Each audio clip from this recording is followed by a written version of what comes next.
Lu pernah kepikiran gak sih, jadi buzzer itu salah satu pekerjaan yang paling enak? Kerjaan lu cuma rebahan di kasur, spread misinformation, dan gajinya bisa miliaran.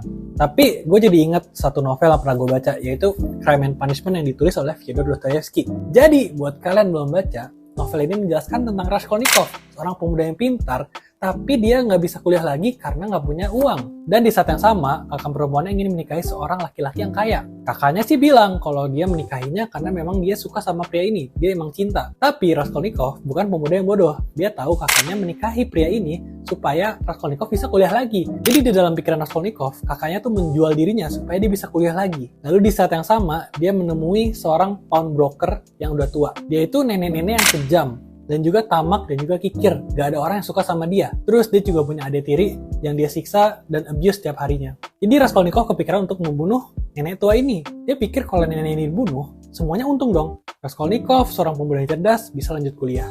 Neneknya juga udah tua, hidupnya udah gak lama gitu. Dan gak ada orang yang suka sama dia juga.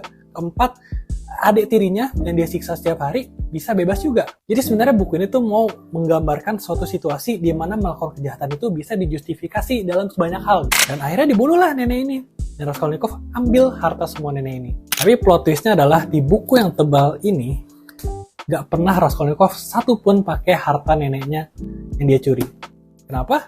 Ya baca aja gitu, biar lu ngerti gitu. Tapi singkatnya buku ini tuh mau ngejelasin ke kita kalau perbuatan jahat mau punya alasan apapun pasti punya konsekuensinya guys. Gue sebagai orang muslim percaya kalau di akhirat nanti semua dosa yang dilakukan pasti dibalas. Tapi buku ini jelasin kalau dosa yang kalian lakukan di dunia dibalas juga di dunia guys. Karena make sense sih. Coba kalian yang udah sering ibadah gitu, sholat atau mungkin ibadah lain ke gereja dan lain-lain, kalau sekalipun nggak ibadah pasti ada yang nggak tenang gitu di diri ya. Pernah nggak ngerasa kayak gitu? Dan di buku ini tuh jelasin kejahatan apapun punya konsekuensinya, mau alasan itu apa aja gitu. Nah video ini sebenarnya peringatan juga buat kalian yang buzzer ya. Karena ya mungkin gue nggak bisa ngalangin buzzer gitu, coba abis video ini buzzer hilang gitu. Tapi coba ingat-ingat konsekuensi yang bisa kalian dapatkan dengan melakukan buzzer ini gitu. Oke, gitu aja, bye bye.